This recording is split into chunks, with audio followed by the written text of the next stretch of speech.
the uncertainties at Hanford, what's buried below this dirt was supposed to be the one slam dunk. 28 sturdy double shell tanks. If all else failed, at least these would protect the Columbia River, the food chain, and people from the worst of the worst on the planet. With 2 steel walls, not one like the older tanks, the added safety barrier would contain that nuclear waste until scientists figured out a way to get rid of it for good. But that plan fell apart. The failure of a double shell tank is big, big news. The citizen watchdog group Hanford Challenge shocked the public last summer with information from a Hanford insider.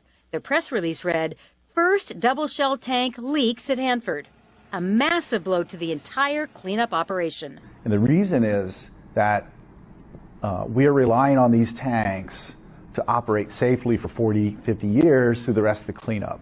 Now the public wanted to know what's going on. Board members and alternates, especially the 32 members of the Hanford Advisory Board, citizens, government officials, and scientists. Secondly, another suggestion is it's their job to give sound advice to the feds and the state of Washington on how to solve problems at the site. But it seems like I'm getting quite mixed messages. The board had questions, and Tom Fletcher, a U.S. Department of Energy Hanford manager, was supposed to be the man with the answers. At a board meeting last September, Fletcher brought photos of mysterious material that had made its way into that safety space between the 2 walls of the tank, known as AY-102. But Fletcher told the policy advisors he didn't know what it was yet. They were saying, well, don't jump to conclusions, it's just a possible leak.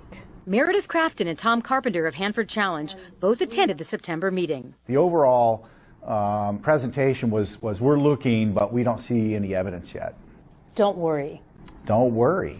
Representative Jerry Paulette was there as well. And their answer was, we're investigating it, but we think that it's likely that it's rainwater. Here's an audio recording of a portion of Fletcher's presentation. It could be a carbonate buildup. yes. And that's a possibility. It's just, like I said, we've seen a lot of different things, and they just don't point to any one thing, and that's why I'm really hard to speculate what it is. We haven't got to a point that says, hey, we know what it is. We know there is a history of what rainwater leakage in this tank, annulus. We found those explanations don't add up. A month before that meeting, with all the speculation of rainwater, a tiny piece of duct tape, something similar to this, told a different story.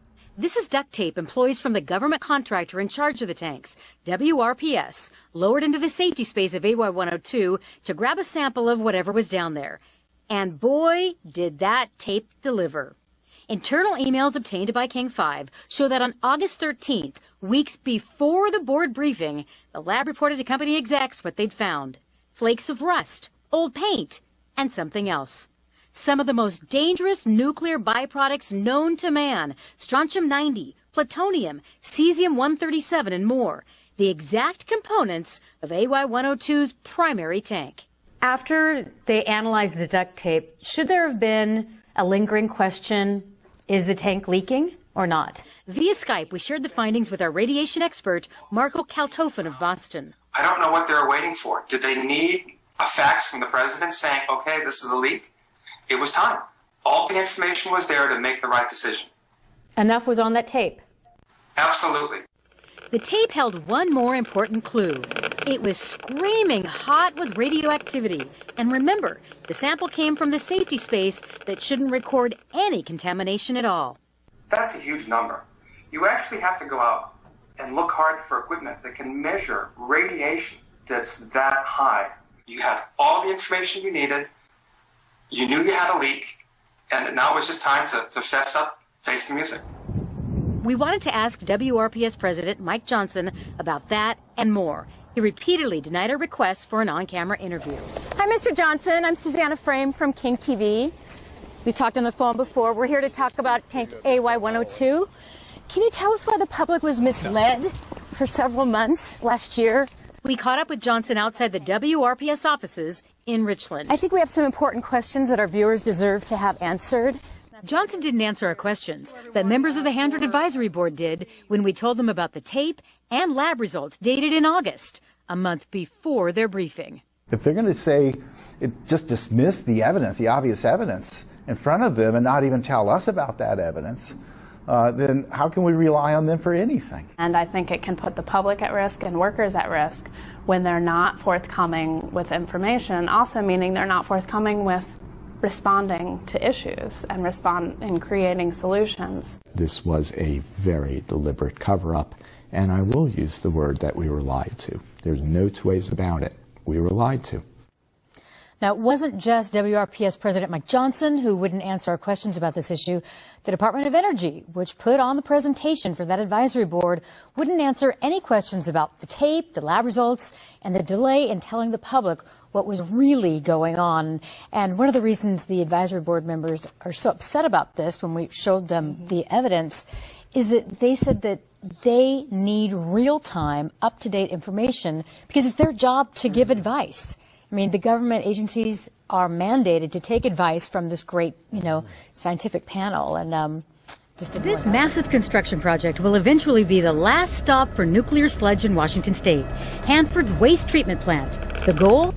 Turn the dangerous liquids into glass logs at the plant, then ship it out of here for good. But now there's a major snag.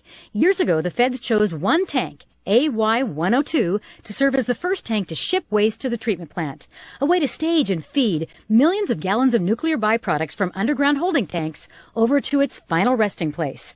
But that plan's now shot. With AY-102 confirmed to be leaking, it's deemed broken and unfit to handle the job. How big of a setback is that?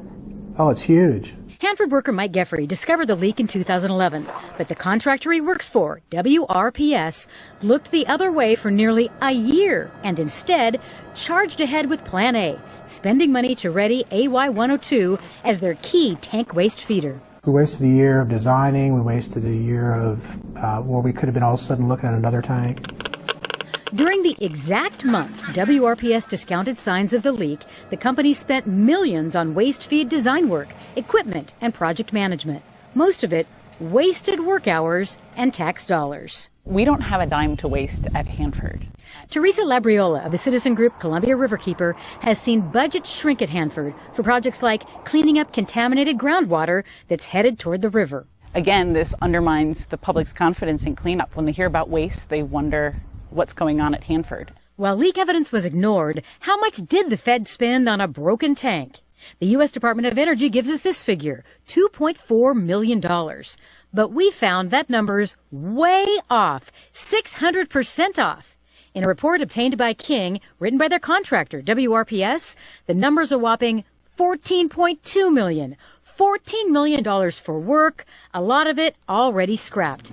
Millions of that could have been saved if they listened to science and their own people when the first signs of a leak cropped up a year before all that spending. Nothing added up that said this wasn't a problem. And they just chose not to do anything. The right opportunities for those projects that exist that get funded. At a public meeting in Richland, we caught up with federal Hanford official Tom Fletcher after we were denied requests to talk to him about the money and more. I'm Susanna Frame from King TV, and we've been trying to get... Are you really not going to answer any of our questions? We're actually on our way to another meeting right now, so like we told you before, give us a call. We'll talk to you. We've asked actually for several months for the Department of Energy to give an interview. We're very busy. Mr. Fletcher, we just want a few minutes of your time since you are a very high-ranking official with the Department of Energy. Can you tell us why the Department of Energy has not been able to take 15 minutes to speak to King TV? Actually, Susanna, again, give me a call when I'm not on. I've called you, I've emailed, and we've been ignored, actually. There's something else we hope to talk to the government about. King 5 has found that even after the leak was confirmed to the public last year, their contractor kept at it, spending on the defunct project. An assessment team wrote in a report that stopping the job should have been implied or evident. The Department of Energy sent their contractor 2 letters directing them to ramp down and pause the work and then to stop the design development altogether because this plan was no longer feasible. It's alarming. It's concerning. We hear year after year about budgets shrinking. Hanford Advisory Board member Dan Saris and others with the same goal, to clean up the most contaminated site in the country, say there's no time and no money to waste. Every dime that's wasted is money that should be spent on successful cleanup operations. The cleanup is too big and too important to be wasting even a dime. Begin at Hanford Nuclear Site in Washington State. As we've covered this week, almost 24 workers of the radioactive waste facility have reported injuries after inhaling poisonous fumes from waste tanks. This has alerted authorities. Oregon Senator Wyden joined Attorney General Bob Ferguson in visiting the plant today. RT correspondent Alexei Yaroshevsky just returned from Hanford, where he met a former plant worker with a devastating story. So before I got sick, if you look around my house, I was fixing everything up. I got walls tore up, I got the floor tore up, I got stuff going on in every room. I was trying to redo this house, but now for 6 months, you know, this is it. It's just like this now because I can't do anything.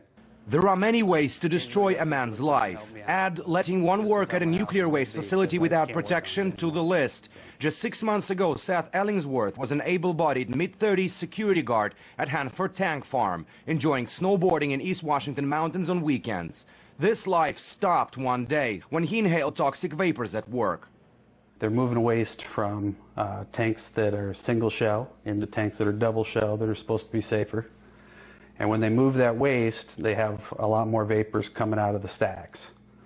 And the wind was blowing toward me from that stack where I was at. It, you know, changed my life and hurt my lungs. I just kept getting worse and worse. I got to where I had a hard time walking, you know, more than even across the room. I was running out of breath. So as it progressed, then for a couple months, I pretty much sat in my chair over there.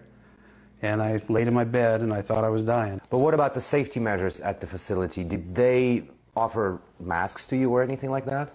They only wear masks when they really have to. They don't encourage it. They don't want people to do it. It slows down work. The ones who choose to upgrade and wear it even though they don't have to, well, there's pressure put on them and they're taken off of jobs, you know. The management doesn't really like it, you know. They will trade you out with somebody else, and that makes you look bad. You look like you're not a team player.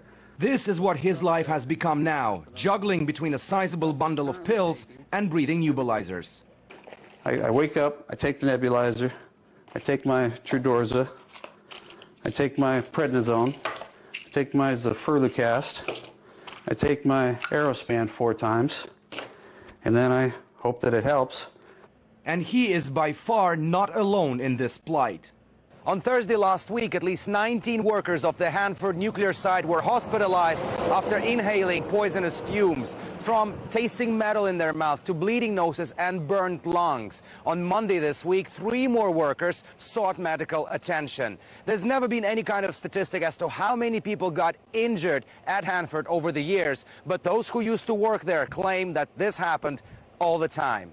These incidents usually happen when highly contaminated chemicals are transported between tanks, and there have even been deaths related to injuries at Hanford. A dedicated website tells grueling stories of the plant's former employees. Tom Carpenter from the Hanford Challenge organization tries to provide legal help to workers willing to sue the nuclear waste facility, although there hasn't been much luck on this front.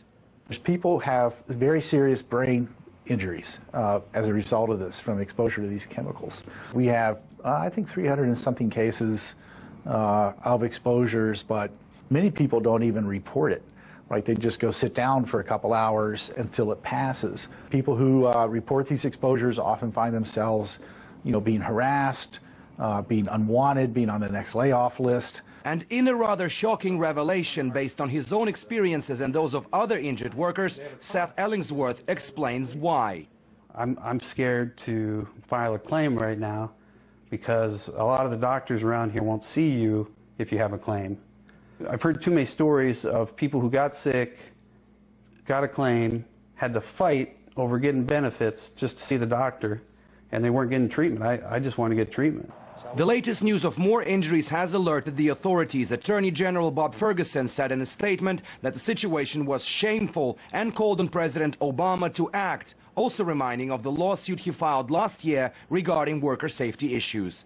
Seth has been out of job on disability since his incident. However, he says he is not exploiting the legal path yet until he gets cured. He's even preparing to go out of state for treatment so that someday he'd be able to take his snowboard out into the mountains again. Alexei Yaroshevsky, RT, reporting from Washington State.